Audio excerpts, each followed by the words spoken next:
আম, রবিন। রবিন, আপনাকে যুক্ত করা হচ্ছে, আনমিউট করবো। ফিরোজ ভাই কেমন আছেন? জি ভাই, ভালো আছি, আশা করি আপনি ভালো আছেন, বলুন। আচ্ছা, আমার প্রশ্ন হলো যে একটু জোরে বলতে হবে। আমি গ্রামের ছেলে। যদিও চাকরি আর পড়াশোনার খাতিরে শহরে থেকেছি। তো মাঝে মাঝে যখন গ্রামে যাই, একটু একটু একটু হলুন ভাই, একটা second, আমার সাউন্ডটা বাড়াই দিই, আপনার কথা শোনাটা টাফ হয়ে যাচ্ছে আমার জন্য। বলুন ভাই। যে মাঝে মাঝে যখন গ্রামে যাই আমি, তখন জি। গ্রামের মানুষের অনেক মেন্টালিটি দেখে আমি অবাক হই না, মানে মানে অনেক খারাপ মেন্টালিটি আমি দেখি, যে মানুষের ভিতরে হিংসা, তারপর একজন আরেকজনের ক্ষতি করা, এই জিনিসগুলো আছে। যেমন যদি এক্সাম্পল দেই, যে কেউ কোনো ফসল লাগালো, তো রাতে যে ফসলের সবগুলা কেটে ফেলে, এমনও আছে, এক্সাম্পল অনেক আছে, আমি দেখছিও। তবুও কিছু মানুষ করে এটা, সবাই হয়তো করে না, কারণ ওদের ভিতরে একটা ভয় আছে, যেমন ধর্মবিরোধতা বা এমন কিছু। তাছাড়া আমার স্পেসিফিকভাবে আমার এলাকার কথা যদি বলি, তো ওখানে অনেক ব্যবসায়ী আছে। পার্সোনালি যে অনেক ভালো মানুষ তা তা না, বাট ওরা এই যে বিভিন্ন আহ, ইসে ধর্মীয়, যেমন জাকাত বা এই বিভিন্ন মসজিদ, মাদ্রাসা, এতিমখানায় ওখানে দান করে। যদি আমার মনে হয় যে যদি এমন ধর্মীয়ভাবে বাধ্যবাধকতা না থাকতো, ওরা দান করতো না। এখন আমার প্রশ্ন হলো, ধরেন আমাদের গ্রামের সবাই নাস্তিক হয়ে গেল, সেক্ষেত্রে ওই এলাকায় মানে কোনো অরাজকতা সৃষ্টি হওয়ার কোনো সম্ভাবনা থাকে কিনা? বা নাস্তিক হয়ে গেল, বা কোনো কোনো ধর্মবিরতা বা কোনো ভয় নেই, কোনো কিছুই ওদের ভিতরে কাজ করতেছে না। কারণ সেই সাথে আমি আগে প্রথমেই বললাম যে ওরা একটু মানুষের ক্ষতি করতে চায়, এমন একটা চিন্তা টেন্ডেন্সি ওদের আছে। তো সেক্ষেত্রে ওই ওই স্পেসিফিক ওই গ্রামে কোনো অরাজকতা সৃষ্টি হবে কিনা, বা নীতি নৈতিকতার যে বিষয়টা, সেটা কিভাবে আপনি জাস্টিফাই করবেন? আপনি একটা হাইপোথেটিক্যাল সেন্স বলতেছেন, যে হাইপোথেটিক্যাল সেন্সে মানুষ নাস্তিক হইতেছে, যে মানুষগুলা ছোটবেলা থেকে নৈতিকতা নামে শিখেই আসছে যে তাকে নৈতিক কাজ এই জন্য করতে হবে যেন সে জান্নাতে যেতে পারে, অনৈতিক কাজ এই জন্যই করা যাবে না যেন আল্লাহ তাকে মরার পরে পাছায় আগুন দিয়ে শিখ না দেয়। এই ভয় এবং এই মানে এই ভয় থেকে, এই আগুনের ভয় থেকে বিরত থাকার জন্য মানুষ নৈতিকতা শিখতেছে। আগুনের ভয় বলতে আমি একটা এই অন্ধবিশ্বাসের উপর বেস করে মানুষ নৈতিকতা শিখতেছে। এখন আপনি আপনার হাইপোথেটিক্যাল যে উদাহরণ, এই উদাহরণে মানুষের অন্য কিছু বিকাশ করা নেই, মানুষের শুধুমাত্র এই অন্ধবিশ্বাসটা চলে গেছে। তখন কি ইয়া বাড়বে কিনা, আপনি যে ইয়া বানাইলেন, সিনারিও বানাইলেন, হাইপোথেটিক্যাল সিনারিও, ওই সিনারিওতে ইয়া বাড়বে কিনা, ক্রাইম বাড়বে কিনা? হ্যাঁ, ওই সিনারিওতে ক্রাইম বাড়বে। বাট যদি কেউ ধর্মকে যাচাই বাছাই করে ছাড়তে চায়, ধর্মকে, ধর্মের যাচাই বাছাই করে ছাড়ার মধ্যে যে জিনিসটা ইনক্লুডেড থাকে, যে ধর্মের নৈতিকতাও যাচাই বাছাই করে ছাড়া, যে ধর্মের মোহাম্মদ অ্যাকচুয়ালি ধর্মের নামে কি কি অ্যাট্রোসিটি করছে, ওইটাকে, ওই অ্যাট্রোসিটি গুলাকে অ্যাট্রোসিটি হিসাবে পয়েন্ট আউট করে যে এগুলা খারাপ, এই জিনিসগুলা অন্য ধর্মের মানুষের তাদের সাথে এই কাজ করা যায় না। রেপ করা একটা খারাপ কাজ, মানুষকে হত্যা করা একটা খারাপ কাজ, ধর্মের উপর বেস করে ডিসক্রিমিনেশন একটা খারাপ কাজ। এগুলা বুঝে সে যে ধর্ম ছাড়তেছে, অ্যাকচুয়াল সেন্সে যেটা হয়, তাদের মধ্যে অ্যাট্রোসিটি বাড়ার সম্ভাবনা আছে কিনা? আমি এই সম্ভাবনাটা কম দেখি। আপনি কি বুঝতে পারছেন আমাকে, আমার কথা কি বুঝতে পারছেন ভাই? হ্যাঁ, আমি আপনার কথা বুঝতে পারছি। এখন আমার আরেকটু কথা হলো যে, আহ, যখন অসভ্য সমাজ ছিল, তখন কিন্তু এই যে নীতি নৈতিকতার যে বিষয়গুলো, এগুলা মানে হুট করে চলে আসেনি, বা মানে ধর্ম বাদে অন্য কোনো সোর্স থেকে মানুষ এগুলা কিন্তু একটা ওইভাবে উদাহরণ দেন পায়নি। তো ভাই। অসভ্য সমাজ ছিল, দেন ধর্ম এসে ওটাকে সভ্যতা শিখাইছে, একটা একটা উদাহরণ দেন তো ভাই, এরকম দুই একটা সভ্যতার। সভ্যতা স্পেসিফিক আমি বলতে পারবো না, কিন্তু আমরা যেটা জেনে একটা বলতে আসছি। পারবেন? লেট মি টেল, একটা বলতে পারবেন না, কি জন্য বলতে পারবেন না? কেননা প্রাচীন কালে মানুষ যা, আম, মানুষ তাদের সোসাইটি মূলত বেস করছে হচ্ছে গিয়ে ধর্ম দ্বারা। মানুষকে আহ, ইয়ে বোঝানো, মানে নৈতিকতা বোঝানো থেকে বেটার অপশন, মানে ইজিয়ার অপশন হচ্ছে কোন একটা অন্ধবিশ্বাস দেখায়, অন্ধবিশ্বাসের ভয় দেখায় তাকে খারাপ কাজ থেকে বিরত রাখা। এটা ইজিয়ার। তো ওইটার উপর বেস করে, ওই ইজি জিনিসের উপর বেস করে হচ্ছে মূলত মোস্ট অফ দ্য সোসাইটি, আর হচ্ছে মোস্ট অফ দ্য সোসাইটি ওইটার উপরে বেস করে ঘটছে। কোন একটা সোসাইটি উঠছে যে সোসাইটিটা অসভ্য, দেন ধর্ম যে ওটার মধ্যে সভ্যতা আনছে, এরকম কোনো উদাহরণ আপনারও জানা নেই, আমারও জানা নেই এরকম কোনো উদাহরণ আছে। জি, আপনার পয়েন্টটা বলেন এখন। না, আমরা যদি বিভিন্ন ধর্ম দেখি, তো ওখানে নীতি নৈতিকতার অনেক বিষয় থাকে। ঠিক আছে? তো এই জিনিসগুলো আসলে কি ধর্মের মাধ্যমে আসছে, নাকি আপনার মানুষই এটা নিজে থেকেই আহ, মানে ধর্মের কথা বলে আসছে, নাকি জাস্ট ধর্মের কথা বাদ দিয়ে, ধর্ম টর্ম মানুষ নাই, যে এমনিতে সময়ে চলে যেটা আসছে? নৈতিক, মানুষ যে সময় যেটা নৈতিক মনে করত সেটাকেই তাদের ধর্মের অংশ বলে ওই জিনিসটাতে ইনক্লুড করছে। আপনি কি মনে করেন যে ইসলাম একটা ঐশ্বরিক মানে কোরআন হাদিস কোনো ঐশ্বরিক গ্রন্থ বলে কি আপনি মনে করেন? এই ব্যাপারে আমার কোনো কমেন্ট নেই। আমি মানে কোনো ধর্মের বিষয় নিয়ে আমি বলতেছি আচ্ছা যে ঠিক আছে, ফাইন। আপনি কি দাঁড়ান, ফাইন ভাই, এত পেঁচানোর দরকার নেই। আপনি কি ইয়াকে কোনো ক্রিশ্চিয়ানিটিকে কোনো ওই ক্রিশ্চিয়ানিটি বাদ দেন, আপনি ওই জায়গাতে আনা বসাইবেন। আপনি ইয়েকে আপনি কি হিন্দু ধর্মের যে ধর্মগ্রন্থ আছে যতগুলা, ওইগুলাতে তো আপনি আপনার কথা অনুযায়ী নৈতিকতা আছে, ওগুলাকে কি আপনি ঐশ্বরিক গ্রন্থ মনে করেন?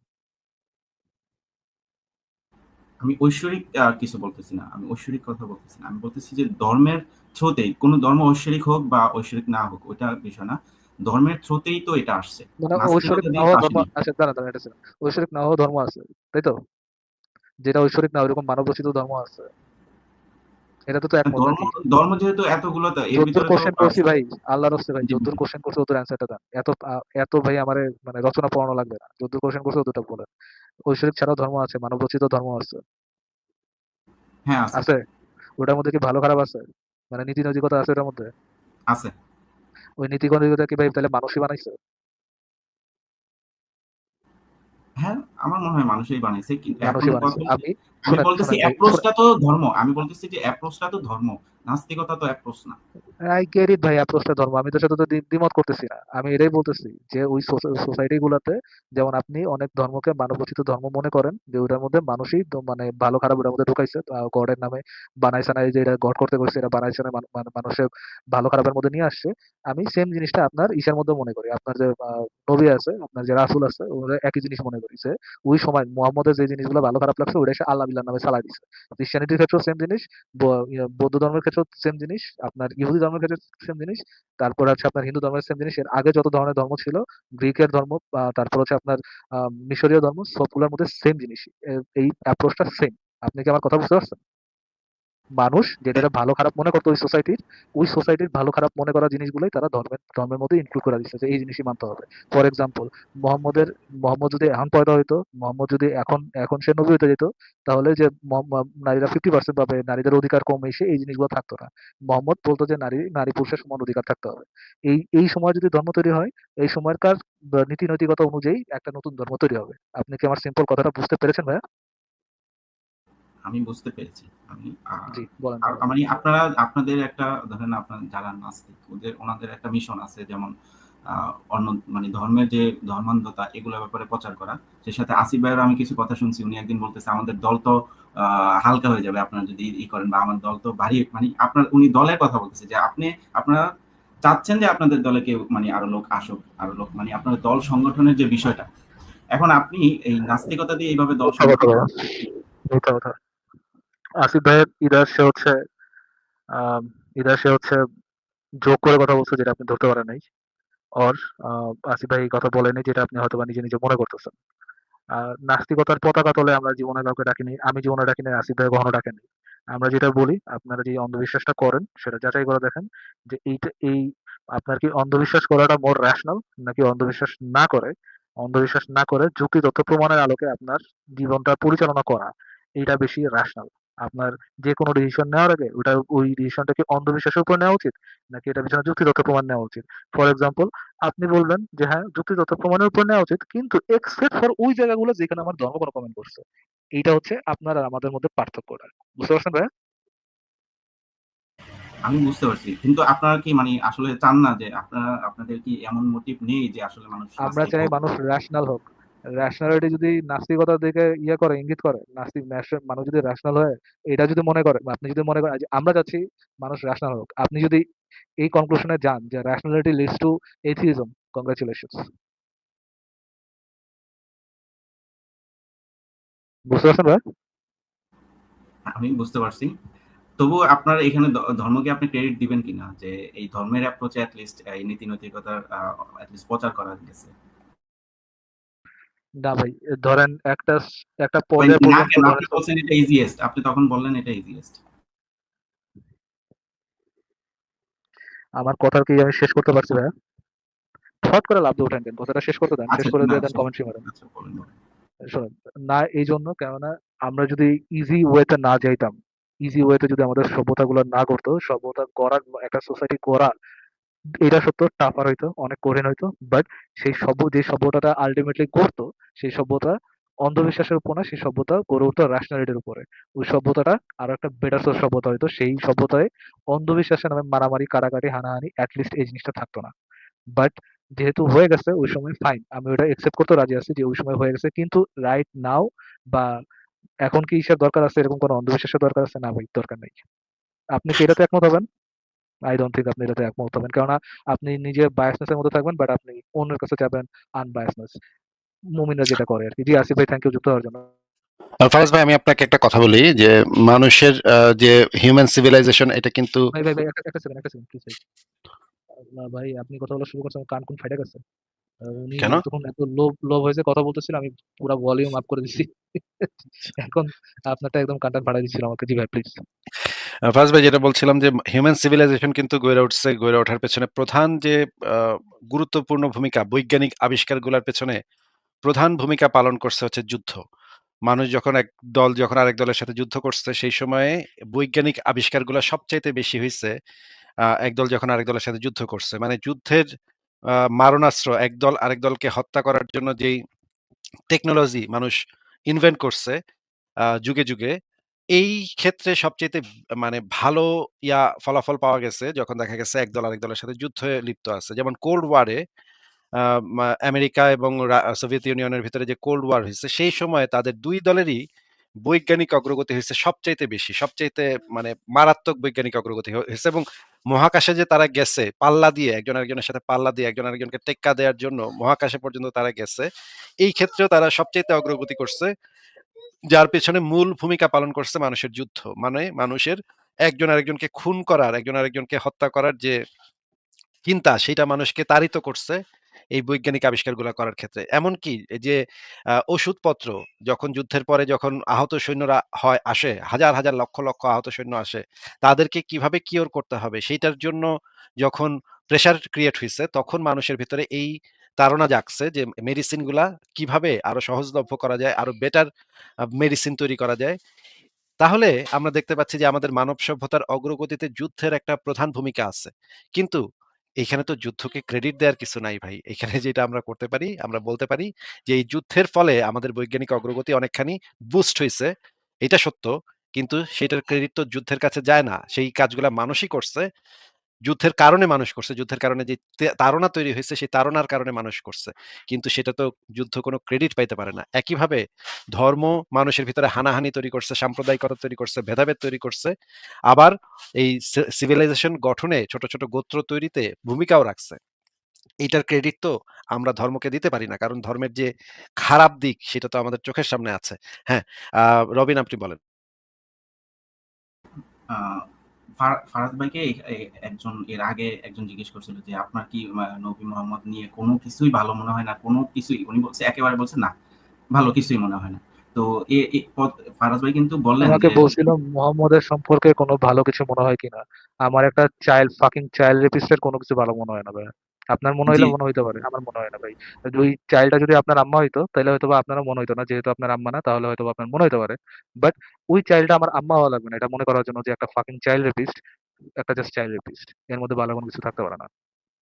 হ্যাঁ, রেপিস্ট ঠিক আছে, ওকে ঠিক আছে, আমি ওটা বলতেছি। উনি বলছিলেন যে কোনো কিছুই আপনার উনি খারাপ, ঠিক আছে, একটা স্টেজে উনি খারাপ বা একটা স্টেজে উনি ভালো। আপনার যে বললেন যে ধর্মের আপনি অস্বীকার করেন না, ধর্মের যেই সিভিলাইজেশন গঠনের জন্য ধর্মের যেই ভূমিকা, সেটা অস্বীকার করার কিছু নাই। তো সেক্ষেত্রে যারা যারা ধর্ম প্রচার করছেন, তো সেক্ষেত্রে তো আপনার একটু হলেও আপনার ওনাদের ভালো দিক আপনি ক্রেডিট দিতে পারেন যে না, এই ভালো দিকটা আছে, এটা এই খারাপ দিক এক রেপিস্ট সেকেন্ড, বলতেছেন, মোহাম্মদ এগুলো যখন ধর্ম বলতেছেন, ঠিক প্রিচ আছে। করছিল তখন কি ধর্ম অ্যাকচুয়ালি এক্সিস্ট করতো, নাকি সে পাশা থেকে ধর্ম বের করছে? তখন কি অন্য ধর্ম হলেও ধর্ম এক্সিস্ট করতো?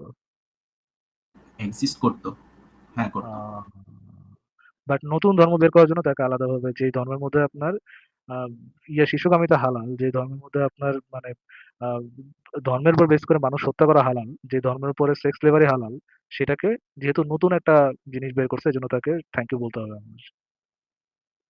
আচ্ছা, না, একটা এগুলো Dude, একটা একটা আপনি জিনিস আপনাকে বলবেন না। জিজ্ঞেস করি, একটা এগুলোর জিনিস জন্য আপনাকে আপনি থ্যাংক জিজ্ঞেস ইউ করি। বলবেন না। আচ্ছা, রবিন আমি সাহেব, আমি জিজ্ঞেস আপনাকে করি, আসিফ ভাই, আমি জিজ্ঞেস করি, আপনি একটু একটু একটু ভাই আমার একটা প্রশ্ন জিজ্ঞেস করতে দেন। রবিন ভাইয়া, আমি আপনারা আগের প্রশ্নের জন্য চাপ দেইনি, বাট এই প্রশ্নটা আমি আপনাদের চাপ দিয়ে বের করতে চাই। হ্যাঁ, মোহাম্মদের কি কোনো খারাপ দিক ছিল, খারাপ গুণাবলী ছিল? খারাপ, হ্যাঁ খারাপ থাকতে পারে। থাকতে পারে না, ছিল কিনা সেটা জিজ্ঞেস করছি। আর থাকতে পারে, আমি সেটাই বললাম। আচ্ছা, আমি আরো ক্লিয়ার করে দিই। নবী মোহাম্মদ যদি কোনো বাচ্চাকে ধর্ষণ করে, যদি নবী মোহাম্মদ কোনো একটা বাচ্চাকে ধর্ষণ করে, আবার রিপিট করতেছি, মনোযোগ দিয়ে শুনেন, যদি নবী মোহাম্মদ কোনো বাচ্চাকে ধর্ষণ করে থাকে, এটা কি ভালো কাজ করছে না? এটা কি সে ভালো কাজ করছে না খারাপ কাজ করছে? দর্শন করলে সেটা খারাপ কাজ। যদি বাচ্চাকে ধর্ষণ করে তাহলে এটা কি করছে? খারাপ কাজ। খারাপ কাজ করছে। ফাইন, থ্যাংক ইউ, অ্যাটলিস্ট ইদুর বলতে পারছেন, এটার জন্য ধন্যবাদ। আসিফ ভাই, আপনি কি একটু দেখাতে পারেন নবী মোহাম্মদকে আসলে বাচ্চা ধর্ষণ করছে কেন? অবশ্যই, অবশ্যই। আমরা তো সেগুলো নিয়ে বসেই থাকি। আমরা সেগুলো দেখাবো। তার আগে আমি একটা জিনিস জিজ্ঞেস করি রবিন ভাই, আপনার মনে করেন পরিবারের কোনো নারী সদস্যকে কেউ রেপ করছে। রেপ করার সময় কন্ডম ইউজ করছে। এখন কি আপনি কি তাকে এটার জন্য ক্রেডিট দিবেন যে সে যেহেতু রেপ করছে ঠিক আছে কিন্তু কন্ডম তো ইউজ করছে। এটা তো একটা ভালো কাজ। আ নাকি এটা সেক্স ডিজিজ গুলা ট্রান্সমিট হবে না। কোনো এই ধরনের মানে সিফিলিস-টিফিলিস টাইপের কোনো ডিজিজ ট্রান্সমিট হবে না। এই দিকটা সে খেয়াল রাখছে। এটার জন্য তাকে একটু ক্রেডিট দেয়া উচিত কিনা বলেন তো? না। ওমা! সে তো একটা ভালো কাজ করছে। মানে বাচ্চাও হবে না। তারপরে হচ্ছে গিয়ে মনে করেন ডিজিজ ও ট্রান্সমিট হবে না। এটা তো একটা ভালো কাজ। এটাকে একটুও কি ক্রেডিট দেয়া যায় না ভাই? এটা কেমন কথা বলছেন আপনি? না, রেপ তো রেপই। এখানে আপনার কন্ডম দিয়ে করুক আর এমনিতে করুক। অদ্ভুত, অদ্ভুত। আচ্ছা, রেপ করার পর কিন্তু মেরেও সে ফেলে নাই। এটা কিন্তু এক ভালো কাজ। সে কিন্তু মেরে ফেলতে পারত। তার সুযোগ ছিল মেরে ফেলার। কিন্তু সে মেরে কিন্তু ফেলে নাই। সে আবার ওই যে মানে মে করার পরে কাজটা করার পরে আবার আ তাকে জামা-কাপড় পরায় দিয়ে বাসায় পাঠায় দিছে। এটা তো অন্তত প্রশংসা করবেন আপনি নাকি? কোনোভাবেই না। অদ্ভুত তো! আমি তো খুবই বোকা হয়ে গেলাম। কেন এরকম কথা বলছেন? তো অন্তত ভালো কাজটা তো সে করছে। এটার তো ক্রেডিট সে পাইতেই পারে। আমি তো অবাক হয়ে গেলাম ভাই আপনার প্রশ্নের উত্তর শুনে। কেন যে এটা বলছেন আমি তো বুঝতে পারছি না। এখন আপনি আমাদেরকে জিজ্ঞেস করছেন। আচ্ছা, আমরা কি এখন একটু দেখব যে আপনার নবী যে চাইল্ড রেপিস্ট ছিল কিনা? সেটা কি আমরা একটু দেখব ভাই? আমি এগুলা আমি সংশয়ে পড়েছি। ঠিক আছে? আমি এগুলা নিয়ে লাইভও দেখছি। আমি আপনাদের কাউন্টার করতে পারব না। আমার এত জ্ঞান নাই।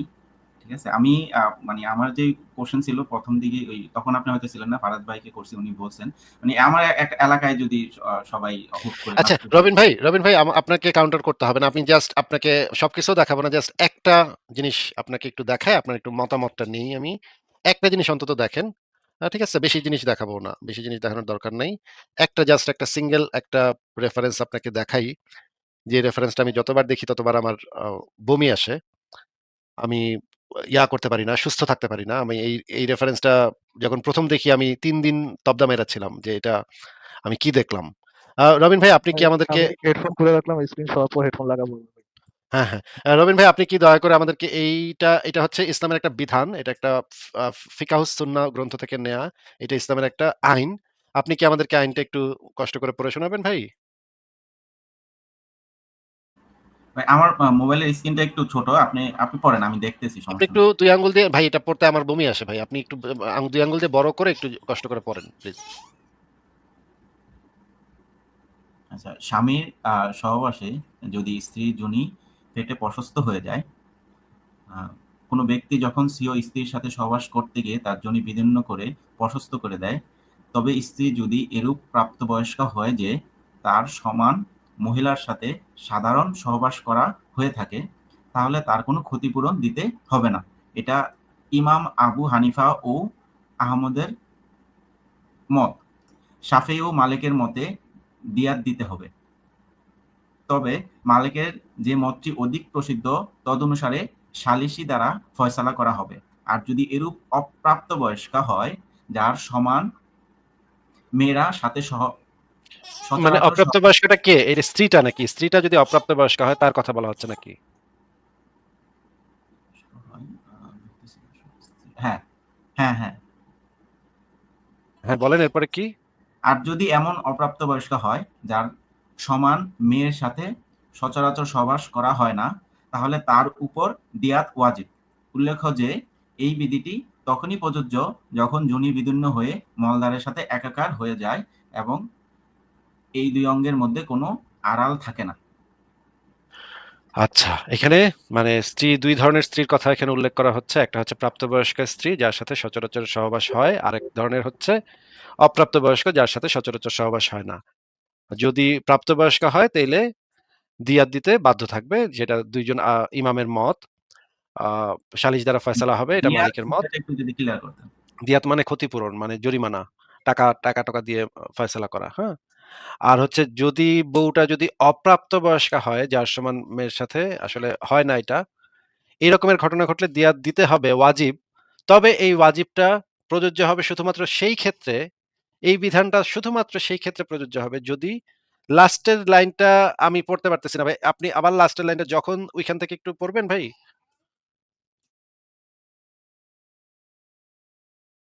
রবিন ভাই লাস্টের লাইনটা আবার একটু পড়বেন? যখন ওইখান থেকে? যখন যোনি বিদীর্ণ হয়ে মলদ্বারের সাথে একাকার হয়ে যায় এবং এই ২ অঙ্গের মধ্যে কোনো আড়াল থাকে না। মানে একটা অপ্রাপ্তবয়স্ক মেয়ের ক্ষেত্রে এই বিধানটা তখন প্রযোজ্য হবে যখন একদম পুরাপুরি একাকার হয়ে যাবে। আ মানে মানে আমার না কিছু মানে মুখের কোনো ভাষা নাই। হ্যাঁ? এইটা নিয়ে কথা বলার মতো মুখের কোনো ভাষাও নাই আমার। রবিন ভাই আপনি একটু বলেন তো যে এখানে আসলে কি বোঝানো হচ্ছে? আপনি কি বুঝলেন এটা পড়ে?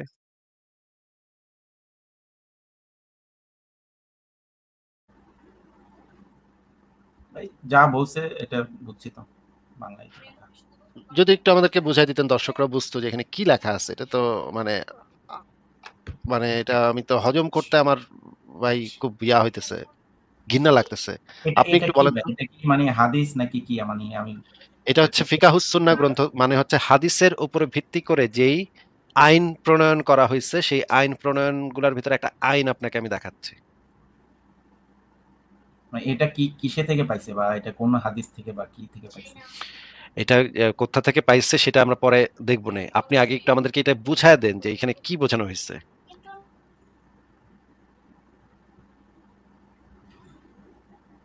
আচ্ছা মানে তো সহবাসের কথাই বলছে এখানে, মানে যদি ওর আ কি হয় ওটা বিদীর্ণ হয়ে মানে অবস্থা খুব খারাপই, আমি যেটা বুঝলাম। একদম মানে পুরাপুরি ছিন্ন-বিচ্ছিন্ন হয়ে ফাইটা গেলে তখন দিয়া দিতে হবে। আর এছাড়া তো দিয়া দিতে হবে না, তাই না? এটা পড়ে তাই তো বোঝা যায়। আচ্ছা মনে করেন অল্প একটু ফাইটা গেছে। ও আচ্ছা আপনি কি মানে আপনার কি আইডিয়া আছে একটা মেয়ের যদি ওই ২ টা পথের মাঝে যদি একটা ছোট ছিদ্র হয়, এটা যে কি পরিমাণ পেইনফুল একটা অভিজ্ঞতা হইতে পারে এটা কি আপনার কোনো আইডিয়া আছে ভাই? আচ্ছা এখানে অনেক বিদীর্ণ বলতে ভাই কি বুঝাইছে? মানে এক্সট্রা করে হলো নাকি এর মানে যেটা আমরা যেটা বলি পর্দা ওটার কথা বলা হয়েছে বিদীর্ণ মানে নাকি হচ্ছে ফাইটা যাওয়া, ফেটে যাওয়া, হ্যাঁ? ফেটে যাওয়া? অনেক কি এটা সময় পর্দা ফেটে যাওয়ার কথা বলছেন নাকি ওইটা যোনি আ আ মানে কি হইছে?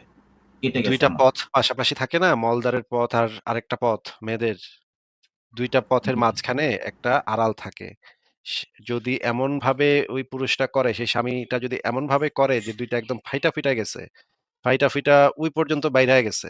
হ্যাঁ? ওদিক দিয়ে বাইর হয়ে গেছে। এটা তো সবসময় ফাটবে, মানে ১ম বার করলে তো ফাটবেই। আরে ভাই ওইটার ভাই এ তো কি উদ্ভট কথাবার্তা বলে ভাই। আপনি কি পাগল? আপনি বুঝতেছেন না যে এখানে ২ টা ইয়া আছে। মেয়েদের ২ টা জায়গা থাকে। ২ টা একাকার হয়ে যায় এটা মানে বুঝেন না আপনি? আচ্ছা, আচ্ছা বুঝতে পারছি। আচ্ছা বুঝতে পারছি। হ্যাঁ, হ্যাঁ, হ্যাঁ। এইটা হইলে ভাই এটা আমি তখন কাউন্টার দিতে পারব না আপনাকে। মানে আপনাকে যদি না আমাকে কাউন্টার বলেন চাচ্ছি না। কাউন্টার ভাই পৃথিবীর কেউ এটার কাউন্টার দিতে পারবে না। হ্যাঁ? পৃথিবীর এমন কোন বাপের বেটা এখন পর্যন্ত জন্মায় নাই এটার কাউন্টার দিবে। আপনার কাছ থেকে তো চাচ্ছিই না। আপনার কাছে জাস্ট জানতে চাচ্ছি যে ইসলামের এই বিধানটা আপনার কাছে কেমন লাগলো? আমার ভালো লাগেনি এটা। আমার মানে আমি জানি না এটার জানি না মানে সোর্স-টোর্স এগুলা কিছু জানি না। এই এই স্পেসিফিক এতটুক পরে আমার ভালো লাগেনি। আপনার সমাজে যদি এই আইনটা যদি শরিয়া আইন চালু হয় তাহলে তো এই আইনটাই মানে রাষ্ট্রীয় আইন হবে। আপনার সমাজে যদি এই শরিয়া আইনটা চালু হয়, তখন আপনি কি এই সমাজে থাকতে চাইবেন নাকি থাকতে চাইবেন না? আপনার মনে করেন একটা কন্যা সন্তান আছে। এই সমাজে কি আপনি থাকতে চাবেন নাকি চাবেন না? এটা আইন হলে আমি এটা এটা আমার কাছে গ্রহণযোগ্য হবে না। ঠিক আছে, বলেন তাহলে আর কি বলতে চাচ্ছেন বলেন। না, আমি আসলে এই যে দলিল দস্তখত ওখানে আসলে আমি আপনাদের সাথে কোশ্চেন ছিল যে আপনি মানে নাস্তিকতা দিয়ে যেভাবে আপনার নীতি নৈতিকতার এটা তো কখনোই আপনি এস্টাবলিশ করতে পারতেন না। আপনার আচ্ছা, ওই যে আস্তিক আপনার যদি আস্তিকতার নীতি নৈতিকতার নমুনা তো আমরা মাত্র দেখলাম ভাই, মাত্র দেখলাম না। নীতি নৈতিকতা, আপনার আস্তিকতা নীতি নৈতিকতা কোন পর্যন্ত, কোন দুই পথ। নাস্তিকতা দিয়ে আজ পর্যন্ত কোন সমাজ এস্টাবলিশ হয়েছে এই প্রাচীন কাল থেকে আপনি এমন কোন রেফারেন্স কে দিতে বলছে পারবেন? আপনাকে, কে বলছে আপনাকে নাস্তিকতা দিয়ে কোনো সমাজ এস্টাবলিশ হয়নি? ভাই, পৃথিবীর সমস্ত উন্নত সভ্য দেশগুলার কনস্টিটিউশন হচ্ছে ধর্মহীন কনস্টিটিউশন। ওরা তো ধর্ম সভ্য, এবং যারা উন্নত তারা তো সভ্য। আমি মানে একটু কথাটা অসভ্য কথা সমাজের কথা। কথা অসভ্য সমাজে তো নাস্তিকতা কেমনে থাকবে? কি বলছেন আমার রবিন? আমার আপনার কথা বুঝতে গ্রামের পারি নাই। মেক্সিমাম মানুষই মূর্খ। আমার গ্রামের মেক্সিমাম মানুষই মূর্খ। ওদের এত মানে মানুষের ক্ষতি করা এই সেই নিয়ে ওরা পড়ে থাকে। তো সেক্ষেত্রে আপনি ওখানে ওদের যদি এই আপনি এই সংশয়.com এর সবকিছু ওদের জ্ঞান প্রচার করে দেন, হ্যাঁ? তো সেক্ষেত্রে এখানে সমাজে অরাজকতা তৈরি হবে। সেটাই আমি বলতে চাইছিলাম। মানে আপনার ধারণা যে মানুষ জ্ঞানী হইলে, মানুষ শিক্ষিত হইলে, মানুষ বুদ্ধিমান হইলে মানুষ খারাপ কাজ করতে পারে। এই জন্য তাদেরকে বেশি, তাহলে তো ভাই তাদের শিক্ষা দীক্ষা দেওয়াটাও উচিত না। কারণ শিক্ষা দীক্ষা দিলে তো মানুষ জ্ঞান অর্জন করবে, জ্ঞান অর্জন করে তো আবারও নাস্তিক হয়ে যেতে পারে বা অপরাধও বেড়ে যেতে পারে। তাহলে তো মানে সারা পৃথিবীর মানুষকে শিক্ষা দীক্ষা জ্ঞান বিজ্ঞান থেকে দূরে রাখা উচিত। আপনি যেই কথাটা বলতেছেন এই কথাটা এতই উদ্ভট একটা কথা, এতই উদ্ভট একটা কথা। সক্রেটিস সেই ২৫০০ বছর আগে বইলা গেছে মানুষ পাপ করে হচ্ছে জ্ঞানের স্বল্পতার কারণে। জ্ঞান হচ্ছে সেই জিনিস, যেই জিনিস মানুষের ভেতর থেকে জ্ঞান, যুক্তি, ফিলসফির চর্চা, বিজ্ঞানের চর্চা, এইগুলা মানুষকে ধীরে ধীরে সভ্য মানুষে পরিণত করে। আর আপনি বলতেছেন মানুষ যদি একটা যুক্তি জেনে যায়, একটা যুক্তি বুঝে যায়, একটা জ্ঞান অর্জন করে, তাহলে মানুষ খুনাখুনি শুরু করবে। ভাই, আপনার কথা শুনে তো আমি একদম আকাশ থেকে পড়তেছি। এমন তো না যে ভাই বাংলাদেশে সব খুব ভালো, বাংলাদেশে তো ৯০% মুসলমানের দেশ তো বাংলাদেশ, নাকি রবিন ভাই? জি, জি। পাকিস্তান তো ৯৯% মুসলমানের দেশ নাকি? মেবি। আফগানিস্তান তো ৯৯% মুসলমানের দেশ। এই সমস্ত ৩ দেশের ক্রাইম, ধর্ষণ, খুন, রাহাজানি, ছিনতাই, ক্রাইম রেট দেখলেই আমরা বুঝতে পারি যে তারা কোথায় আছে, তারা কোন জায়গাতে আছে। আর যদি আপনি ইউরোপের একটা দেশ, ইউরোপের দেশগুলো তো সভ্য, মানে এমন তো না যে আসমান থেকে তারা সভ্য হয়ে পৃথিবীতে নাজিল হইছে, তা তো না। তারাও অসভ্যই ছিল, তারাও জঙ্গলেই বসবাস করত, তারাই খুনাখুনি করত, কিছুদিন আগেও তারা খুনাখুনি করত, মারামারি করত। সবই আমাদের থেকেও খারাপ ছিল, বাংলাদেশের থেকেও খারাপ ছিল অবস্থা। কিন্তু তাদের যে এই আজকের এই অগ্রগতি, এই অগ্রগতির পেছনে মূল ভূমিকা পালন করছে তাদের জ্ঞান, শিক্ষা-দীক্ষা, যুক্তি-বুদ্ধির চর্চা, মানবিক আচরণ, এই জিনিসগুলা একটা আরেকটার হাত ধরে চলে আসে। এইভাবেই তারা সভ্য হইছে আজকে। আপনি যদি মনে করেন যে অশিক্ষিত মূর্খ মানুষদেরকে অশিক্ষিত মূর্খ চুনাহাগা আমরা বানায় রাখবো, তাতেই তারা ভালো থাকবে, এইটা একটা সম্পূর্ণ ভুল ধারণা আপনার। এবং আপনার ধারণাটা একটা অজ্ঞানতাপ্রসূত ধারণা। আপনার ধারণাটা কোনো অ মানে যৌক্তিক ধারণা না। আমরা মনে করি মানুষ যত জ্ঞান অর্জন করবে, মানুষ যত শিক্ষিত হবে, মানুষ যত যুক্তির ব্যবহার করতে শিখবে, মানুষ তত বেশি সভ্য হবে। যেটা আমরা বর্তমানে সভ্য জগতে দেখতেছি, যেটা আমরা বর্তমানে ইউরোপিয়ান দেশগুলাতে দেখতেছি। মানুষ এইভাবে সভ্য হইছে। আপনি যদি মনে করেন কুয়ার ভিতরে বইসা থাকতে পারলেই মানুষ ভালো থাকবে, নিয়ম শৃঙ্খলা মেনে চলবে, না ভাই। সেটা বাংলাদেশ, পাকিস্তান এবং আফগানিস্তানের উদাহরণ সামনে আনলেই আমরা দেখতে পাই একটা জায়গাতেও, একটা অফিসে আপনি ঘুষ ছাড়া কখনো কাজ করতে পারবেন না। একটা রাস্তা আপনি পরিষ্কার দেখবেন না। এমন কোনো খারাপ কাজ নাই যে এই ৩ দেশের লোক মানুষ করে না। হ্যাঁ? একটা কুকুর বেড়াল পর্যন্ত তারা পিটায় মাইরা ফেলে। মানুষ তো মারি, একটা ছিনতাইকারী ধরা পড়লেও তারে পিটায় মাইরা ফেলে। আপনি মনে করেন যে এই রকমের অশিক্ষিত মূর্খ বর্বর থাকলেই তারা ভালো থাকবে? ভাই না, আমি এটার সাথে অন্তত একমত না, রবিন ভাই। আপনি নৈতিকতার স্ট্যান্ডার্ড কি দিয়ে তৈরি করবেন? যুক্তি, তথ্য, প্রমাণ দিয়ে। যুক্তি দিয়ে আমরা বুঝবো যে কোনটা নৈতিক, কোনটা অনৈতিক। যুক্তি ছাড়া অন্ধবিশ্বাস দিয়ে যদি আপনি সমাজ পরিচালনা করেন, তখন আপনার একটু আগে যে আইনটা দেখালাম, সেই আইনটা একটা নৈতিক আইন, শিশু বিবাহ, শিশু ধর্ষণ এগুলা একটা নৈতিক আইন হিসেবে সমাজে প্রতিষ্ঠা পাবে। আমরা সেইটা হতে দিব না। আমরা যুক্তি দিয়ে প্রমাণ করে দিব যে আপনাদের এই বর্বর, অসভ্য, ইতর, বদমাইশ, ধর্ষক যে নবী ছিল সে যে আইনগুলা দিয়ে গেছে সেগুলো অত্যন্ত অসভ্য, অত্যন্ত বর্বর। এগুলো আমরা যুক্তি, তথ্য, প্রমাণ দিয়ে আমরা বারবার দেখায় যাব এবং আমরা আশা করব যে আপনারা একদিন এই যুক্তিগুলা বুঝতে পারবেন। যদিও আপনাদের অন্ধবিশ্বাসের কারণে আপনারা অনেকেই এটা বুঝতে পারবেন না।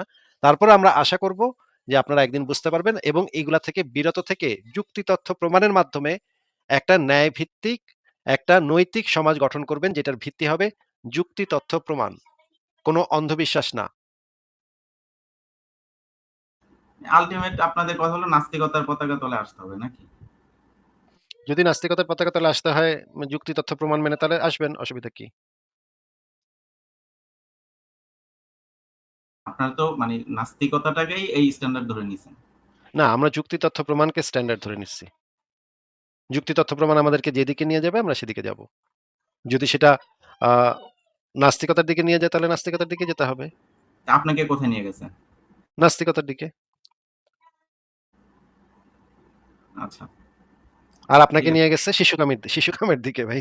এটা হচ্ছে আপনার সাথে আমার পার্থক্য। আমি আমি শিশু কখনো কামী না।